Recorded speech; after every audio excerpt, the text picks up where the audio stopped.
Before we go into the serious tape, we want to play. Well, everything serious we are doing still, but we want to play this. We want to play this. Believe you me, we have to play this. Listen to this. When I look at Africa, many questions come to mind. Many times I ask myself, what would happen if Mwalimu were to rise up and see what is happening? Many times I ask myself, what would happen if Kwame Nkrumah and Patrice Emery Lumumba were to rise up and see what is happening? Because what they would be confronted with is an Africa where the Democratic Republic of Congo is unsettled. There is a war going on there, but it is not on the front pages of our newspapers, because we don't even control our newspapers and the media. As I speak to you, the Central African Republic is at war, but we talk of it only mutedly. As I speak to you now, in South Sudan, the youngest nation in Africa, the Nuer have risen against the Dinka. As I speak to you now, Eritrea is unsettled. As I speak to you now, there is an ease in Egypt as there is an ease in Libya. In Niger it is no better. In Senegal, in the Casamance is no better. In Somalia is no better. Africa is at war with herself. This is what they would be confronted with. They would be confronted with an Africa which statisticians and romantic economists say is growing, but which in truth is stagnated. That is the Africa that they would be confronted with. They would be confronted with an African which, as Professor Mlama intimated in our presentation here, is an African which is suffering from schizophrenia. He does not know herself. They would be confronted with an African whose young men and women have no interest and low love for their continent. They would be confronted with an Africa where young men and young women are constantly humiliated at the embassies of European countries and at the United States of America as they seek the almighty green card. They would be confronted with an Africa where young men and women from Niger, Nigeria, Senegal, Mali, and Mauritania drown in the Mediterranean as they seek to be enslaved in Europe. This time round, Africans are not wailing and kicking as they are being taken away to be enslaved.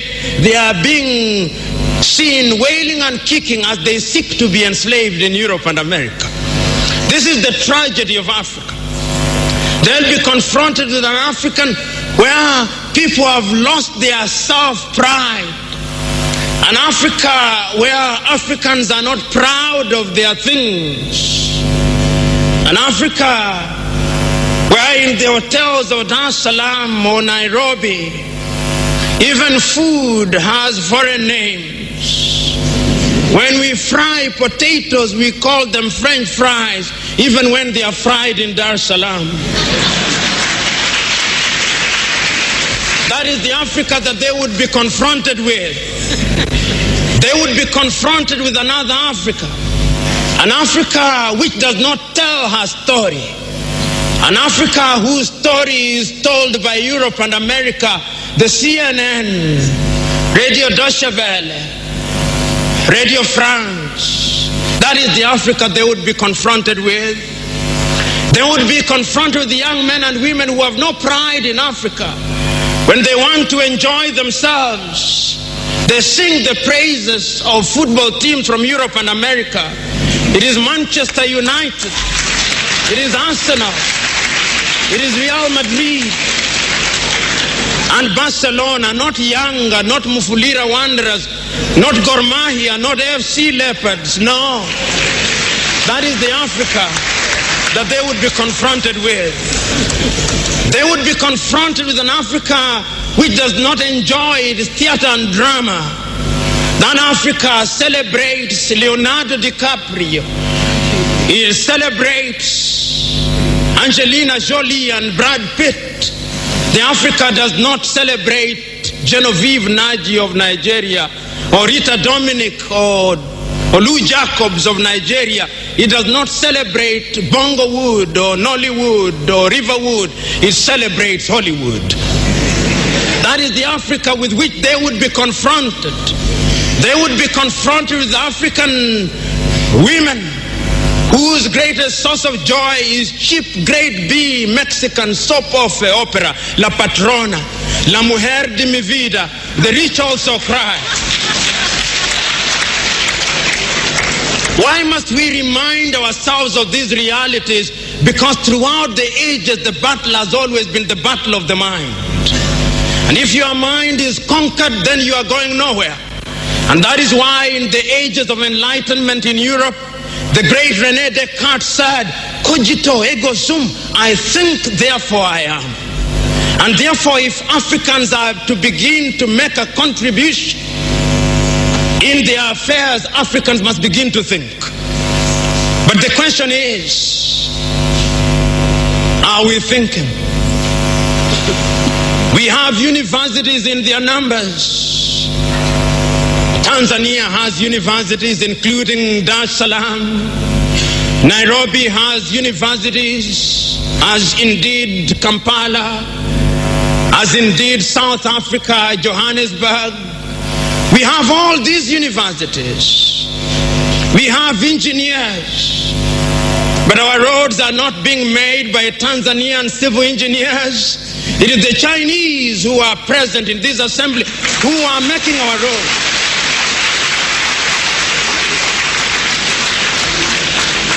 So we have engineers who cannot even make roads. We have doctors whom we have trained. But when we are sick, particularly if we are of the political class, depending on who colonized you, if you are colonized by the United Kingdom, you rush to London. If you are colonized by the French, you rush to Paris. If you are colonized by the Portuguese, you rush to Lisbon. And if you are colonized by the Spaniards, you rush to Madrid, Spain. And recently, because the Asians are beginning to get their act together, we run to India. And very lately, because the Arabs are also beginning to get their act together, we run to Dubai. Notwithstanding that we have the Kenyatta hostels of this country, the Muhimbilis of Tanzania, the Chris Hani Baragwanaths of South Africa, and the Mama Yemos of Kinshasa in Zaire or the Democratic Republic of Congo, but we have no faith in our doctors. In the area of education, we also don't have faith. Our political class introduced something that they call free education, but it's free indeed, free of knowledge. Because they are so suspicious of those institutions that the typical African politician would not dare take their children to those schools. Their children will be educated in the British system, in the American system, so that when they graduate, they go to the United Kingdom, to the United States. Not that there is anything wrong with those institutions, but the agenda is wrong because our leaders long lost the script and ought to be described for who they are, our misleaders. But we are co-authors of our own misfortune. Whenever we are given an opportunity to elect our leaders, we are given a blank check. And if you permit me a little latitude, and if you give me a blank check, and you allow me to analogize, and you say that I'm given the blank check to buy a Mercedes Benz, what we do is that when we are called upon, having been so empowered, we buy what one calls a tuk-tuk from India and expect it to behave like a Mercedes Benz. How does that happen? Because what we do is to elect thieves. We elect hyenas to take care of goats, and when the goats are consumed, we wonder why. REFM, thought-provoking, always smoking, lyrics like a bazooka. You are listening to Muta Baruka. Yes, Virgin talking out. If Marcus Garvey, if Patrice Lumumba, if Kwame Nkrumah was alive today, what would they say about Africa? What would they think?